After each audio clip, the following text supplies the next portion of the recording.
E os versículos que nós veremos hoje são os versículos que abrem o sermão do Monte das Oliveiras, o quinto e último sermão de Jesus narrado por Mateus no seu Evangelho.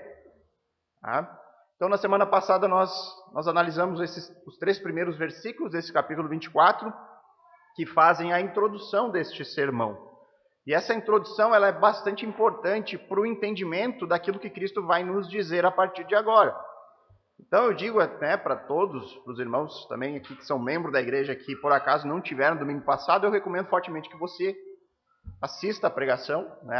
Ela foi postada lá no nosso site da igreja, para que você possa entender um pouco melhor todo o contexto que envolve o sermão. Não tem como cada domingo nós reprisarmos tudo aquilo, revermos, revisitarmos o que já foi dito, nós não sairíamos do lugar.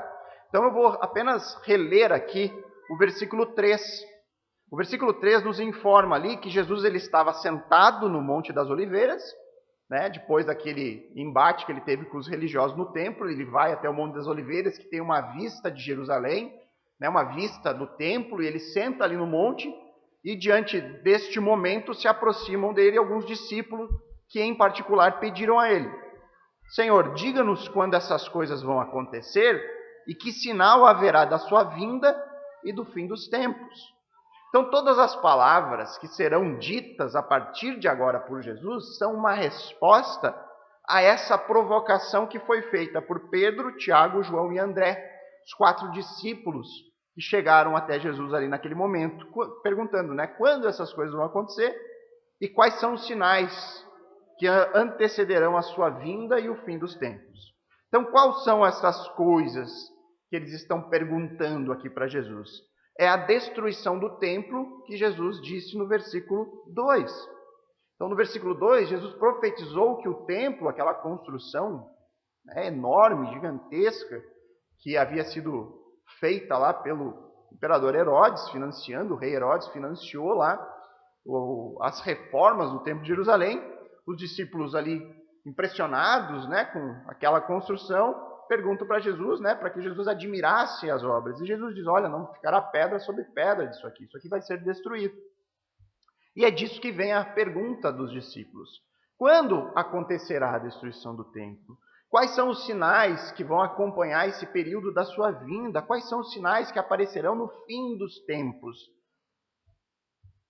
Um erro que muitas pessoas cometem é pensar que Jesus aqui vai responder a perguntas distintas, As pessoas tendem a dividir aqui essa grande dúvida dos discípulos em várias partes, Eles cometem o erro de pensar, eles estão perguntando quando vai acontecer a destruição em um momento, quando que Jesus vai voltar e que sinais haverão dos fim dos tempos. Mas na cabeça dos discípulos, conforme nós vimos na semana anterior, naquele momento, para eles, tudo isso ocorreria em um único momento. Para eles é um único evento aqui. É uma consumação de todas as coisas. Há aquele momento de juízo, um período de juízo, do qual eles relacionam aqui com a destruição do templo, e haverá, seguido a este período de juízo, uma restauração, que para eles é a consumação do reino de Jesus neste mundo. Os discípulos aqui, eles não tinham condições, nem revelação suficiente para saber que haveria um grande intervalo de tempo entre a morte e ressurreição de Cristo com o segundo advento, para a volta de Jesus, para a consumação do reino. E eles também não tinham condições de saber que a destruição do templo, que ocorre no ano 70 depois de Cristo, não tinha ligação com aquilo que havia sido profetizado no Antigo Testamento, chamado de o dia do Senhor, um dia de juízo que foi profetizado e que, como nós vimos, provavelmente na mente deles, tinha textos como Zacarias 14, onde Zacarias 14 ele profetiza um período de juízo, de destruição sobre Jerusalém, seguido com a restauração. Então, para eles era uma coisa só. E aqui eles vêm com essa pergunta: quando tudo isso vai acontecer? Eles não querem saber na mente deles, a destruição do templo vai ocorrer no momento, depois vai ter um tempo da igreja, um período grande de tempo, depois vai ter ainda uma tribulação, e aí depois o Senhor volta. Para eles era uma coisa só. Então Jesus responde isso.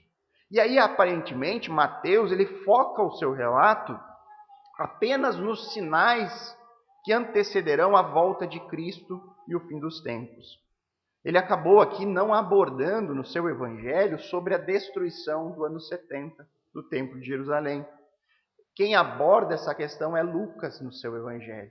Então parece que ele deixou essa parte de fora do seu relato, e Lucas acaba contando sobre isso. Mas tudo isso aqui, irmãos, é um resumo daquilo que eu já falei na semana anterior. Então, caso você ainda fique dúvidas, sei que é um assunto complexo, irmãos, eu tenho me debatido aqui ao longo da semana, porque são várias informações que eu preciso trazer para compreender de maneira plena, né, de maneira melhor possível o texto. Só que eu não tenho tempo aqui para ficar mais do que 1 hora aqui falando. Então, né, é importante que você revisite algumas informações se isso for necessário. Tá? Então vamos fazer agora a leitura dos versos 4 a 8. O texto diz ali: E Jesus respondeu: Tenham cuidado para que ninguém os engane, porque muitos virão em meu nome, dizendo, eu sou o Cristo, e enganarão a muitos. E vocês ouvirão falar de guerras e rumores de guerras. Fiquem atentos e não se assustem, porque é necessário que isso aconteça, mas ainda não é o fim. Porque nação se levantará contra nação, e reino contra reino. Haverá fomes e terremotos em vários lugares. Porém, todas essas coisas são o princípio das dores. Então vamos orar mais uma vez, pedindo a direção de Deus para essa pregação, e depois nós continuamos. Amado Deus, soberano Pai, mais uma vez nós nos colocamos diante do texto bíblico, diante de um sermão escatológico de Jesus, do qual nós temos muitos desafios aqui para conseguir entender o texto de maneira correta. Nós sabemos que o Senhor é aquele que nos guia na sua verdade, o Senhor nos concede o Teu Santo Espírito, nos ajudando em nosso entendimento e abrindo os nossos olhos para a verdade. Eu peço que o Senhor esteja conosco aqui essa manhã, Senhor, nos ajudando nisso, que essas palavras que serão lidas aqui das Escrituras, explicadas e aplicadas às nossas vidas, possam encontrar também um terreno fértil no nosso coração, para que a gente, de fato, venha a viver as Escrituras, a encontrar nela tudo aquilo que nós precisamos para vivermos neste mundo e principalmente para encontrarmos a salvação em Cristo Jesus. Esse é o nosso pedido e a nossa oração em nome de Cristo. Amém. Então, irmãos, nós temos aqui diante de nós um sermão, um discurso escatológico. O que significa um discurso escatológico? O que significa a palavra escatologia? Escatologia é a união de duas palavras gregas. Eschatos, que significa fim, que significa o último, e também logia, que é a palavra que significa discurso, sermão. Então nós temos aqui um discurso sobre o fim, sobre os últimos dias. A doutrina da escatologia, ela é uma das que mais gera debate e que mais nós encontramos posições distintas em relação àquilo que a palavra de Deus nos revela. Em especial, irmãos, os maiores debates são travados nas questões da cronologia dos eventos. Existe um consenso maior sobre aquilo que vai acontecer, né? O cristianismo ortodoxo ele concorda que Jesus vai voltar, que Jesus vai julgar, né? Que haverá um período de restauração, enfim, há um consenso sobre essas coisas. Porém, o que não se sabe exatamente é quando elas ocorrem e de que maneira elas vão ocorrer. Isso acontece, queridos, porque a Bíblia ela não é completamente clara nesse sentido. Nós não temos revelação suficiente para nós traçarmos uma cronologia que seja inquestionável, onde você coloque a cronologia e mostre os textos de tal forma que fique completamente claro. Existe margem para estabelecer posições diferentes quanto a isso. Nós falamos aqui seguidas vezes de que a Bíblia é um livro extremamente simples na sua mensagem fundamental. O Evangelho, as boas notícias, a maneira de sermos salvos do nosso pecado. Isso é claríssimo. Você consegue, na Bíblia, mostrar para uma criança, que ainda está começando a aprender a ler, ela consegue entender, da mesma forma com pessoas que não têm um estudo muito grande, pessoas de idade, é possível, ela é fácil nesse sentido. Porém, a Bíblia ela é complexa em outros. Nós vimos aqui, nós temos estudado sobre a Palavra de Deus na quarta-feira, na escola bíblica, aqui nós temos barreiras a transpor para um entendimento completo das Escrituras. E aqui é um caso. E por que Deus quis assim? Por que Deus quis que houvesse essa margem para discussão? Eu não sei. Eu não tenho a resposta para isso. Talvez Deus queira nos manter humildes. Talvez Deus queira que a gente cresça com base no convívio com irmãos que pensam diferente sobre alguns pontos. Talvez Deus queira que a gente fique completamente sempre dependente dele. Porque se nós tivéssemos uma revelação precisa em tudo, talvez nós nos achássemos, como pecadores que somos, autossuficientes. Eu encontro tudo, eu resolvo tudo. E aí, quando nós não temos todas as respostas, o que normalmente nós fazemos? Semana passada eu falei, quando nós reconhecemos as nossas limitações, o que isso nos faz? Ir para a oração. Senhor, me ajude a compreender o texto bíblico de maneira correta. Me ajude a entender isso, porque é complexo, é elevado demais para mim. Então isso nos leva a isso. Talvez esse seja o grande propósito de Deus em deixar aberto algumas questões. Então, antes de prosseguir, queridos, eu gostaria de mostrar para vocês aqui uma linha cronológica que eu considero sendo a que melhor encaixa tudo aquilo que a Bíblia nos revela sobre as últimas coisas.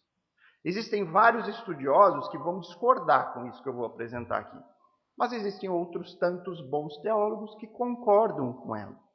Eu considero ser a que melhor trata a revelação toda de acordo com aquilo que nós temos aprendido na quarta. É a que melhor sustenta uma interpretação de maneira consistente na maneira histórico, gramatical e literal. Essa maneira como nós interpretamos as Escrituras. Analisando o contexto histórico, analisando a gramática, a maneira como ela foi escrita e também interpretando de maneira literal, não literalista. Tá? A gente considera as figuras de linguagem, tudo de acordo com a gramática. Tá? Então essa é a cronologia dos eventos.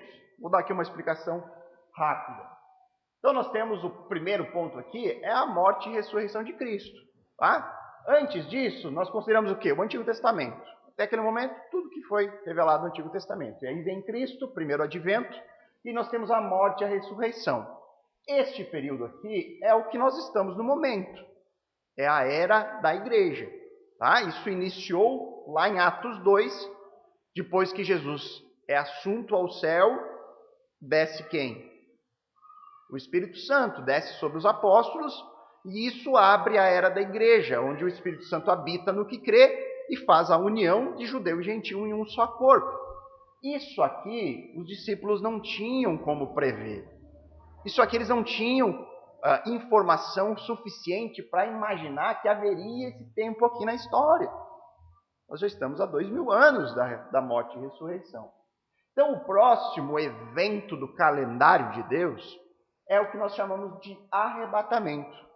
É quando Cristo vem e busca essa igreja, busca essas pessoas que foram alcançadas pelo Espírito Santo neste período aqui. Tá? E aí, depois deste arrebatamento, inicia-se um outro período, que é aquilo que os profetas do Antigo Testamento chamavam de o dia do Senhor. Tá? Daniel aqui profetiza isso como a 70ª semana da sua profecia. É um período de 7 anos de tribulação. Esse período de 7 anos ele é dividido em 2 períodos de 3 anos e meio, onde nós teremos um período mais leve no início, digamos assim, e os 3 anos e meio finais são os que o bicho pega de verdade. Tá? É onde acontecem os maiores eventos catastróficos, enfim, que vai levar praticamente a destruição do planeta como nós hoje o conhecemos. Então esse período é a tribulação. Ao final destes 7 anos, vem o segundo advento, quando Cristo retorna para este mundo, trazendo junto com ele a sua igreja, todos os crentes que foram alcançados nesse longo período de 2000 anos, e ele volta para quê? Para consumar o reino. Vem a consumação das suas promessas de um reinado messiânico na terra, onde Cristo reinará neste mundo sobre todas as nações. Então, na cabeça dos discípulos, neste momento, eles estão perguntando tudo isso aqui em um único evento. Para eles, isso aqui não existe. Então, eles estão pensando, quando vai acontecer a destruição? E quais são os sinais da sua volta? É isso que eles querem saber. Tá? E aí vem o milênio, depois de 1000 anos de reinado de Cristo, nós iniciamos o período eterno, a eternidade. Certo? Esse é um panorama da cronologia escatológica. Alguém ficou com alguma dúvida? Certamente, né? Todo mundo fica com dúvida nesse assunto. Parece que nós temos a quarta-feira, a escola bíblica, ensinamos sobre isso também. Nós estamos vendo o que cremos aqui na Bíblia, nossa confissão de fé, e nós vamos chegar na escatologia, onde isso tudo aqui vai ser detalhado de maneira muito mais ampla. Mas é importante que você saiba o básico, que você entenda pelo menos a cronologia e tenha uma noção do período e tempo e o que cada tempo significa aqui. Tá? Se alguém quiser essa imagem, depois me pede que eu mando para vocês via WhatsApp, enfim, de alguma forma. Então, queridos, como que se chama essa posição? Essa posição ela é chamada de pré-tribulacionista. Por quê? Porque nós acreditamos que o arrebatamento acontece antes da tribulação, e ela é pré-milenista. Nós acreditamos que Jesus volta para instaurar o milênio. Se nós estivermos certo quanto a isso, é o que vai acontecer. Existem pontos fracos, pontos fortes? Claro que existe, todas as posições têm. Mas como eu falei, eu considero que essa é a que melhor encaixa de maneira consistente, interpretando de maneira literal as escrituras todos os eventos. Tá? Então, tendo dito isso, o texto que nós vamos ver agora, a partir de agora, trata deste período aqui. Tá? Do período do fim dos tempos. Eles estão considerando isso aqui como fim. Tá? Lembrando que para eles, na cabeça dos apóstolos, essa é uma pergunta única. Então, quando o Senhor voltará? E que sinais haverá desta sua volta? Que sinais vão ocorrer antes disso aqui acontecer? E aí Jesus vai começar a falar sobre isso. Então, qual o grande debate que existe sobre os versos 4 a 8 que nós lemos? Principalmente, se esses sinais aqui que Jesus demonstrou, eles podem ser vistos hoje, se é algo que nós já estamos vendo esses sinais, e aí então nós já estaríamos vivendo este momento que Jesus classifica como o princípio das dores, ou se esses sinais aqui, eles vão estar presentes apenas neste período aqui. Se são sinais que vão ser vistos apenas neste período de 7 anos. Então o grande debate aqui é, nós já vivemos isso que Jesus está chamando de princípio das dores, ou é algo futuro que nós viveremos daqui a um tempo, seja lá quando isso for começar a acontecer. Então, a partir de agora, nós vamos ver cada um desses sinais aqui que Jesus apresenta e vamos tentar encontrar a resposta para essas dúvidas. Estamos vivendo o princípio das dores? Ou isso é algo reservado apenas para o futuro? Então, o primeiro sinal em relação à sua vinda e o fim dos tempos, segundo o discurso de Jesus aqui, é a presença de falsos messias. Então acompanha ali no versos 4 e 5, Jesus respondeu a eles. Então Jesus agora começa a responder a dúvida. Quando essas coisas vão acontecer? Quais são os sinais?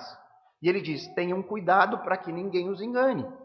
Porque muitos neste período virão em meu nome, dizendo, eu sou o Cristo, e enganarão a muitos. Então, o primeiro sinal da vinda e do fim dos tempos é a presença de pessoas afirmando serem o Cristo. E quando nós olhamos para o tempo presente, para a história, é inegável a quantidade de pessoas que afirmam ter um caminho de salvação. Falsos profetas, falsos mestres surgem desde o dia que Jesus falou essas palavras. Parece que brota da terra. Falsos mestres, falsos pastores, enfim. O problema, irmãos, está nisso. A grande maioria das pessoas interpretam esses sinais como cumpridos agora, e eles olham para o texto presente e ignoram aquilo que nós falamos na semana passada, o contexto histórico. Quando Cristo afirma que muitos surgirão afirmando eu sou o Cristo, o que isso significa? A afirmação eu sou o Cristo é uma afirmação messiânica. Eu sou o Messias esperado pelo povo judeu. É isso que significa. Nós não podemos impor a nossa realidade evangélica, o nosso contexto atual, para a interpretação do texto e imaginar que Jesus aqui está falando de falsos líderes religiosos. E você achar que isso aqui ele está falando de Edir Macedo, do R.R. Soares. Não. Ele está falando aqui de pessoas que vão afirmar ser o Messias dos judeus, ser o Salvador de Israel. Esse é o contexto aqui. Agora, pessoas afirmando serem o Cristo, o Messias esperado pelo povo judeu, isso aconteceu ao longo da história? E eu digo para você, sim, isso aconteceu, irmãos. Especialmente nos primeiros séculos, isso foi uma realidade. Tem um historiador judeu chamado Flávio Josefo, que viveu no primeiro século, e ele relata na sua obra inúmeros falsos messias que surgiram naquele período e que arrebataram multidões, que foram seguidos por centenas e milhares, mais seguidores do que o próprio Senhor Jesus teve enquanto esteve aqui no primeiro advento. Talvez o mais impressionante e notável deles seja um homem chamado Bar Kokhba, que nasceu no ano 132. Ele arrebatou milhares de judeus afirmando ser o Messias. Então, historicamente, nós podemos concluir que o surgimento de falsos messias, de salvadores, pessoas que digam, olha, eu sou o Salvador de Israel, isso aconteceu na história. E logo após a ascensão de Cristo, muitos realmente se levantaram dizendo serem o Salvador de Israel, o Messias prometido por Deus. Agora, o que será que a Bíblia tem a nos dizer mais sobre isso? Será que lá, naquele período de tribulação, onde há mais revelação bíblica, exista algo que possa nos ajudar a compreender as palavras de Cristo aqui nesse sermão? Qual é o primeiro selo? Aquele que abre o período de 7 anos de tribulação e que está narrado em Apocalipse 6. O primeiro selo, que abre esse período aqui, que nós classificamos como tribulação, está narrado lá a partir de Apocalipse 6, vem a narração de todos os eventos que vão acontecer aqui. O primeiro selo trata do surgimento de um homem que é chamado na Bíblia de o Anticristo. Alguém surgirá em algum momento da história como um salvador. E esse homem fará um tratado de paz com os líderes da nação de Israel.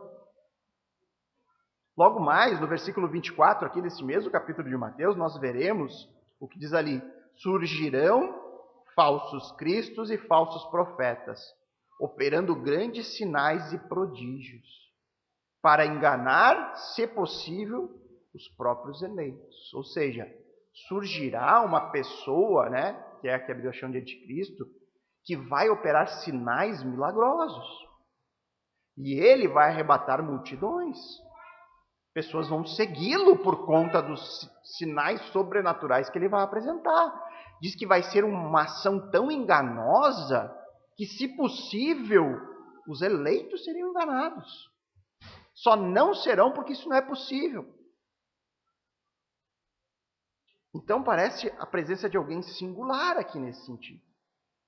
O pastor Adriano leu aqui na semana passada, na quarta-feira, o texto de Gálatas, que dizia que mesmo se um anjo vier e nos ensinar outro evangelho que não esse, que seja anátema. Eu estava pensando sobre isso. Será que se um anjo descesse diante de você e você visse aquele ser angelical e ele dissesse para você, olha, você está no lugar errado. Isso não é, você não vai ser salvo por crer em Jesus. Você precisa crer em outra coisa. Você precisa crer em Jesus, mas também fazer isso ou aquilo. Você diria para o anjo, o ser sobrenatural diante de ti, maldito. Você tem essa convicção de fé? Ao ponto de dizer, não, o que eu creio é sólido. Maldito és tu. Você é um anjo Satanás. A mesma coisa em relação a essa pessoa que surgirá. Você conseguiria rejeitar uma pessoa que cura na sua frente? Eu não estou falando de cura hoje em dia. Isso é tudo teatro e balela. Eu não vejo ninguém curando um paralítico de nascença como Cristo fez. Mas e se isso acontecesse na sua frente, você seguiria essa pessoa? Você pensaria, esse homem é um enviado de Deus? Eu preciso seguir e me sujeitar a ele? Esse é o ponto, irmãos. Em 2 Tessalonicenses, no capítulo 2, versos 1 a 4, Paulo também trata desta pessoa chamada de anticristo. E olha só o que ele diz sobre essa pessoa. Ele diz, irmãos, no que diz respeito à vinda do nosso Senhor Jesus Cristo e à nossa reunião com Ele, Pedimos que vocês não se deixem demover facilmente do seu modo de pensar, nem fiquem perturbados, quer por espírito, quer por palavra, quer por carta, como se procedesse de nós, dando a entender que o dia do Senhor já chegou. Ninguém, de modo nenhum, se engane, porque isso não acontecerá, sem que primeiro venha a apostasia e seja revelado o homem da iniquidade. A revelação do anticristo. Esse é o homem da iniquidade. O filho da perdição, o qual se opõe e se levanta contra tudo que se chama Deus, ou é objeto de culto, a ponto de assentar-se no santuário de Deus. Haverá reconstrução do templo judeu. E este homem vai se assentar no santuário de Deus, apresentando-se como se fosse o próprio Deus. Esse é o falso Messias, o falso Cristo, que vai chegar e vai afirmar, vai sentar lá no santuário e vai dizer: eu sou o Cristo.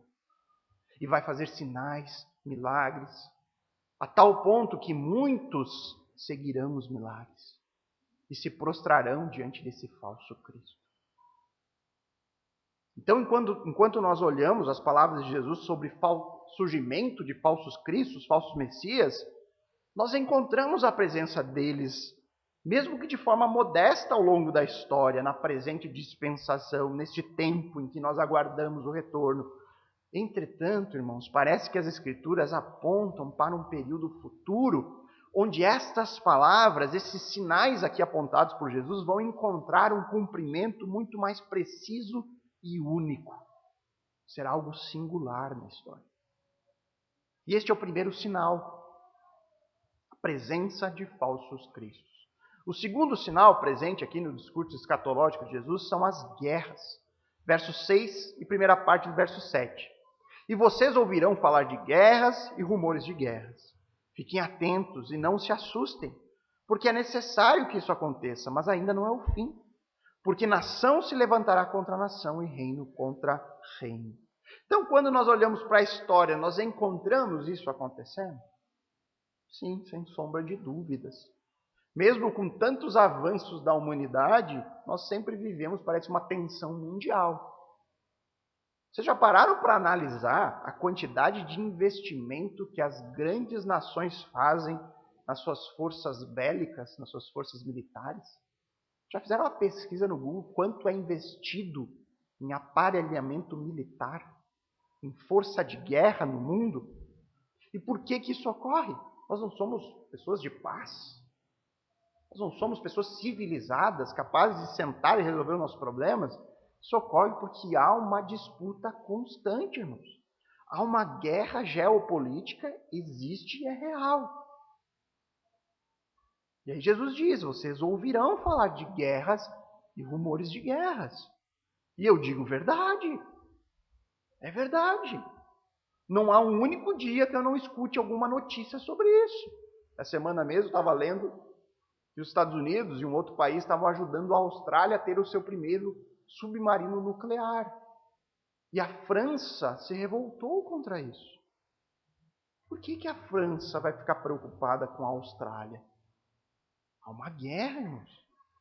Há disputas que a gente talvez nem perceba acontecendo. Há guerras e rumores de guerras. E aí Jesus diz: fiquem atentos, mas não se assustem, porque é necessário que isso aconteça. Se é necessário, é porque é inevitável. Nós não devemos nos assustar. Nós não devemos sequer nos surpreender com isso, porque este não é o fim. Enquanto o reino do Messias não for consumado neste mundo, nós nunca vamos nos livrar dessa realidade. Nós conviveremos constantemente com guerras e rumores de guerras. Agora, por que isso ocorre, supostamente, neste momento, e então nós devemos imaginar que estamos já vivendo o princípio das dores?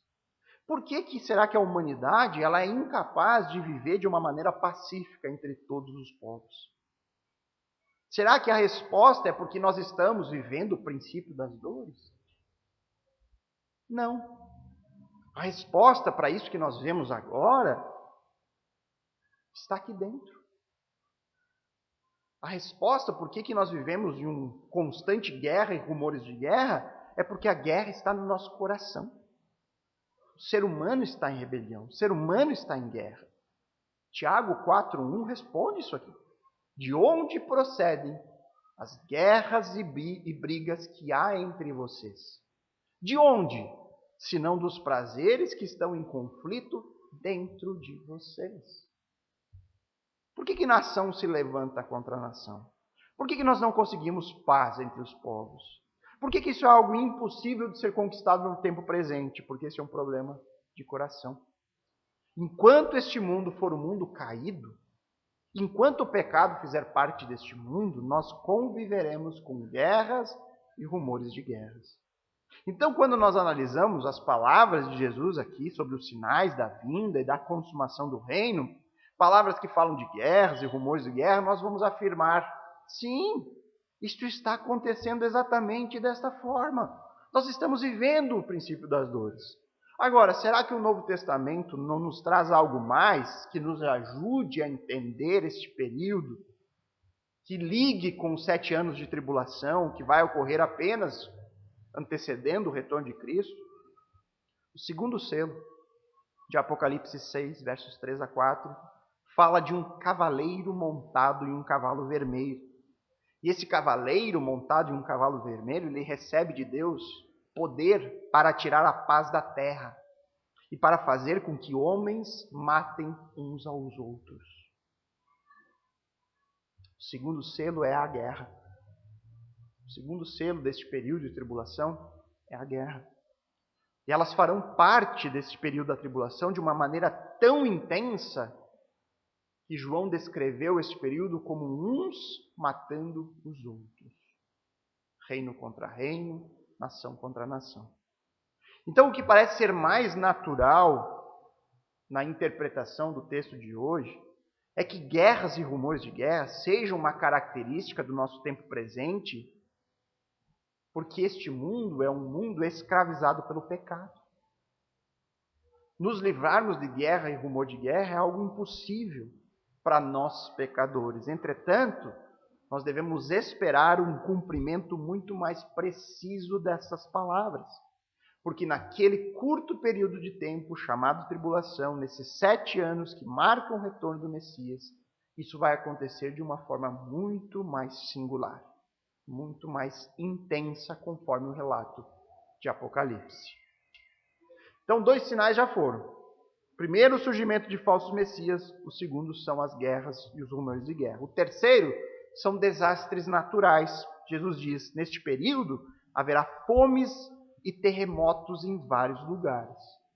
E aí, mais uma vez, nós olhamos para a história e pensamos, a humanidade já enfrentou fome e terremoto? É claro que sim. A fome é um problema mundial. Escassez de alimentos são um problema constante. Nós temos isso sendo provocado por fenômenos naturais, uma seca, enfim, né, a falta da capacidade de produção, mas também há o problema da fome por desigualdade social. Nós convivemos com isso. Terremotos, já houve? Eu fiz uma lista aqui, pesquisei lá, trazendo só alguns dos maiores registrados. 1º de novembro de 1755, 60 mil pessoas morreram em Lisboa, Portugal, por causa de um terremoto. 1857, 12 mil mortes na Itália. 1906, cidade de São Francisco, na Califórnia, foi completamente destruída por um terremoto. 1915, Turquia. 1920, China. 1923, Japão. 1939, Chile.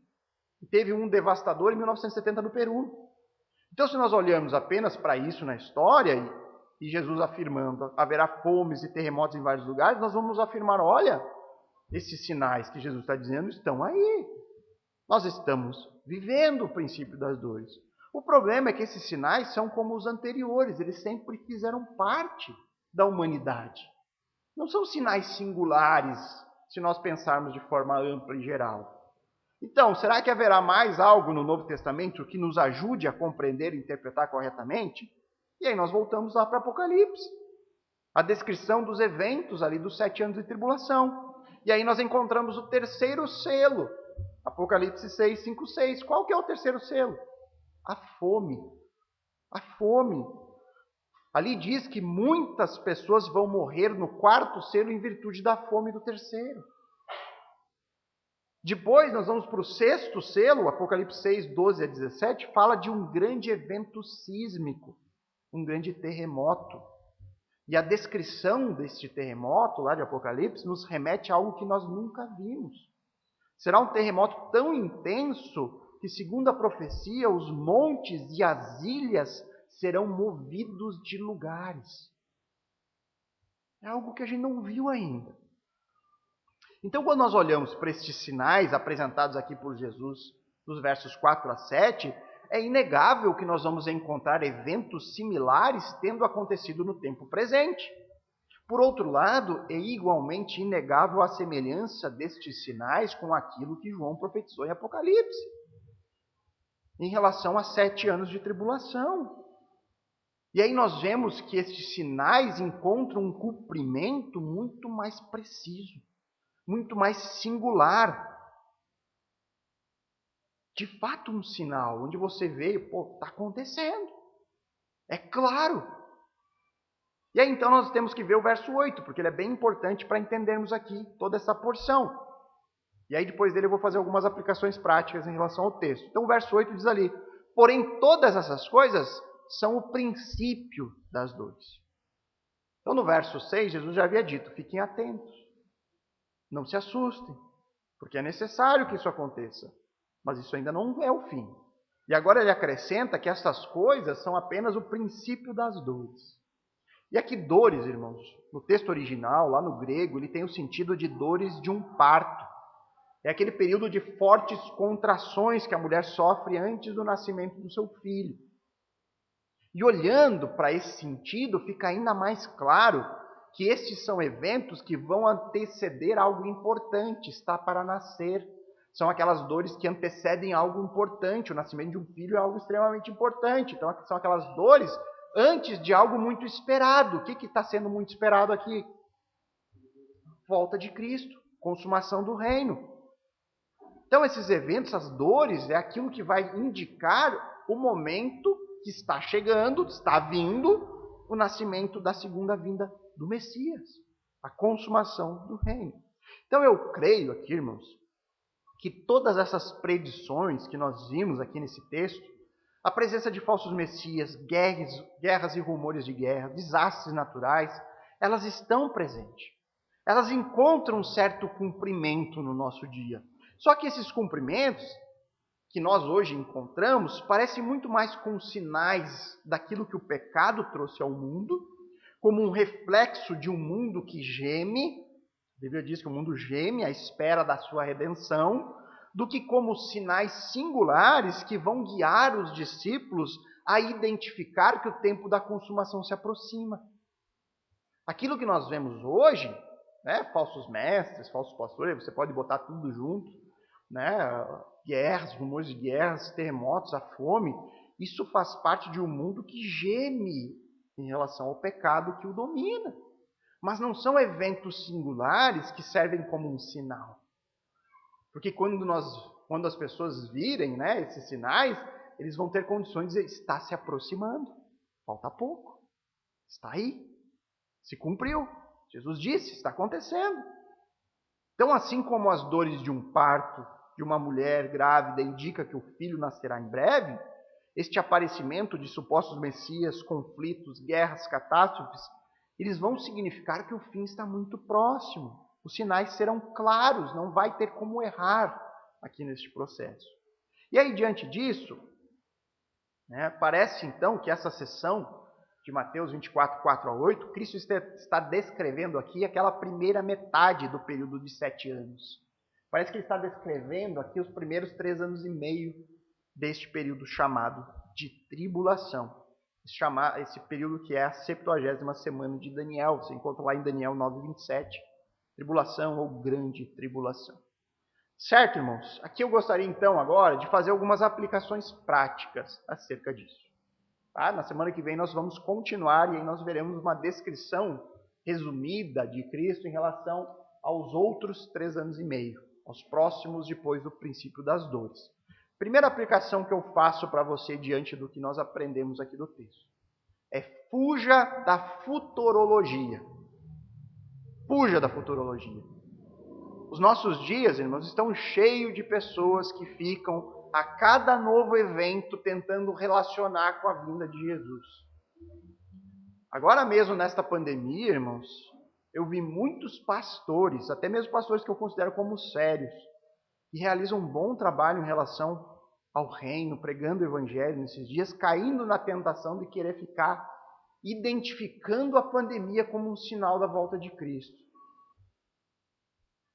Cada coisa que acontece, né? Corre uma guerra lá. Isso foi sempre, né? A Segunda Guerra Mundial, Guerra do Afeganistão. Sempre tem alguém, um profeta lá dizendo, olha, isso é um sinal, está aqui no texto e tal. E aí tem um professor meu de mestrado que diz, nós devemos ter muito cuidado com os malucos proféticos. Os malucos proféticos. Nós precisamos restaurar, ele diz, a sanidade da profecia. Porque quando você abusa do texto profético, da literatura bíblica, você vai prejudicar o cristianismo, a imagem do cristianismo.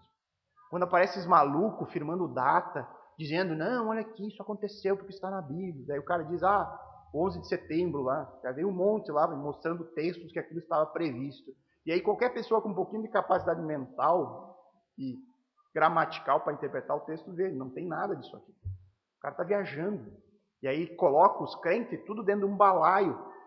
Né? Os crentes são loucos, estão toda hora falando isso, toda hora sinal e nada. Nós precisamos manter o futuro no futuro.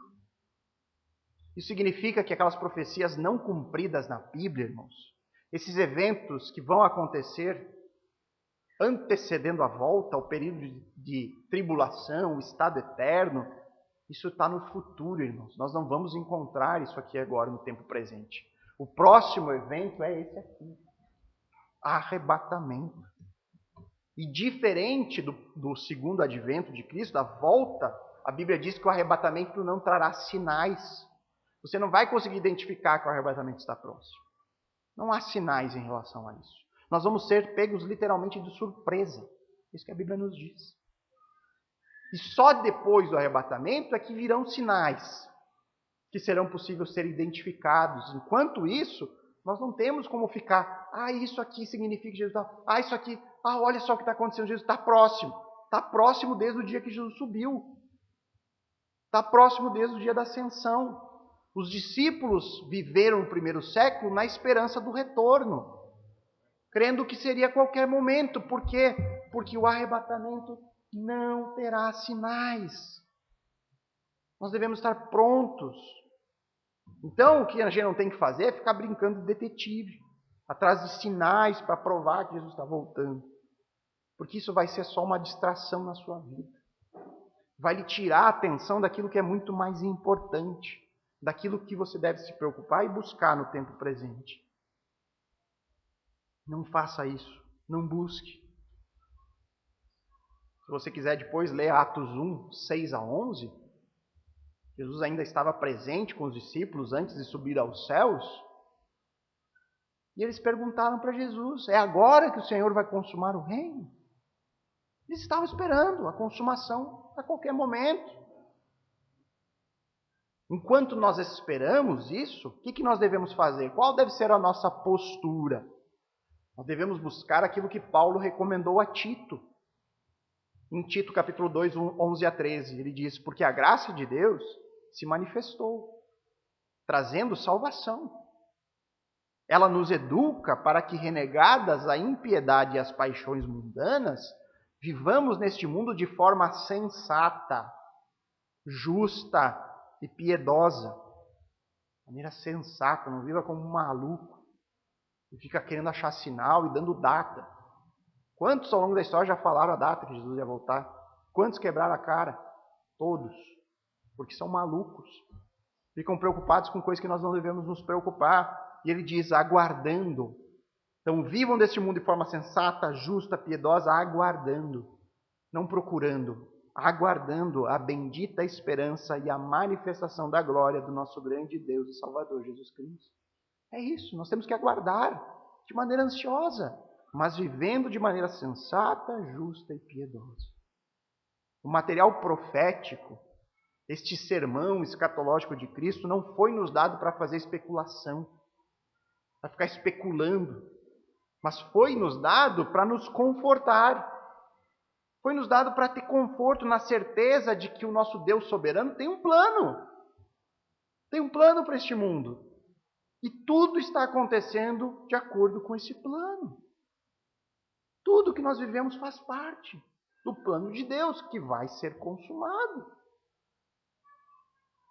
Nada anda por acaso.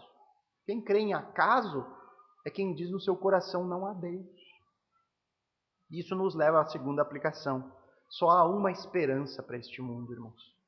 Só há uma esperança para este mundo. Fora de Cristo, nada e nem ninguém pode levar o mundo caído, o mundo pecador, para um final feliz. Tem muitas pessoas depositando esperança em homens. Mas se fulano fosse o governante da nossa nação, nós teríamos um país melhor. Mas se... Nada, nem ninguém vai levar o nosso mundo para um final feliz, a não ser Cristo e a consumação do reino. Existe apenas uma esperança para nós, e ela se chama Jesus de Nazaré.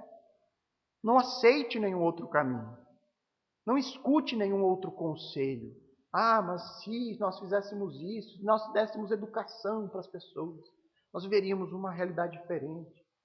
Tudo isso pode ser bom, tudo isso pode melhorar. Nós vivemos um contexto de paz, de tranquilidade. Nós estamos aqui livremente. Somos prósperos em comparação à maioria da humanidade que já passou por essa terra. E tudo isso vem de quê? De boas ações que levaram em conta princípios formados em cima de judaísmo e cristianismo. Isso é bom, nós devemos buscar, mas isso não é tudo. O que é tudo é Cristo, é Ele quem vai consumar. É Ele que vai trazer a justiça para este mundo, é Ele que vai nos livrar do pecado, e apenas Ele. Qualquer outra proposta que exclua Cristo, que exclua uma salvação apenas nele, que não seja pela fé somente, você deve fazer como Paulo diz lá em Gálatas, anátema, maldito, diabólico, tem que ser rejeitado.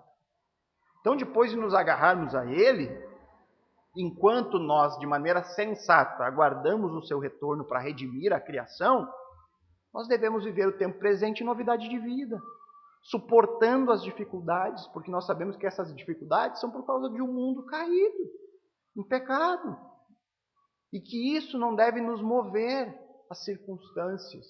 Não, os nossos olhos têm que estar fixos na consumação. Eu sei que Deus fará. A Bíblia nos afirma isso. Jesus deixou muito claro o que vai acontecer. Eu tenho uma eternidade prometida. Eu farei parte do seu reino. E isso me basta. Eu suportarei a aflição do tempo presente. Eu suportarei aquilo que nós vivenciamos hoje. De guerra, rumores de guerra, dentro dessa perspectiva de um mundo em pecado. Porque eu sei que Ele virá. Eu sei que a minha vida é passageira, como o pastor Adriano falou antes. Que isso aqui vai passar muito rápido. E que eu não preciso me desesperar porque a minha vida está chegando ao fim. Porque eu tenho uma eternidade com o meu Senhor. Eu tenho a verdadeira vida me esperando. E isso não me tira a minha paz. E isso não tira a minha alegria. Eu posso chorar neste mundo, eu vou chorar neste mundo. Mas mesmo assim eu posso ser alegre, porque eu sei que isso não é tudo que existe. Romanos, capítulo 8, versos 18 a 24, para encerrar. Porque para mim tenho por certo que os sofrimentos do tempo presente não podem ser comparados com a glória a ser revelada em nós. Pois a criação está sujeita à vaidade. Não por sua própria vontade, mas por causa daquele que a sujeitou, o pecado. Na esperança de que a própria criação será libertada do cativeiro da corrupção, para a liberdade da glória dos filhos de Deus. Porque sabemos que toda a criação a um só tempo geme e suporta angústias até agora. E não somente ela, mas também nós, que temos as primícias do Espírito, igualmente gememos em nosso íntimo. Gememos, nós lutamos com o pecado. Nós temos as nossas lutas, nossos sofrimentos, mas nós aguardamos a adoção de filhos, a redenção do nosso corpo. porque na esperança fomos salvos. E ainda, Abacuque 3, 17 a 18.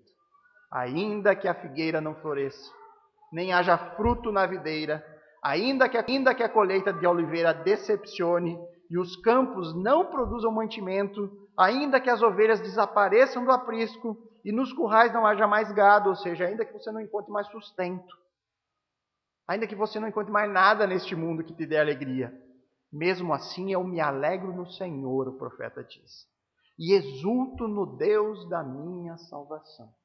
Nada é mais importante do que a salvação.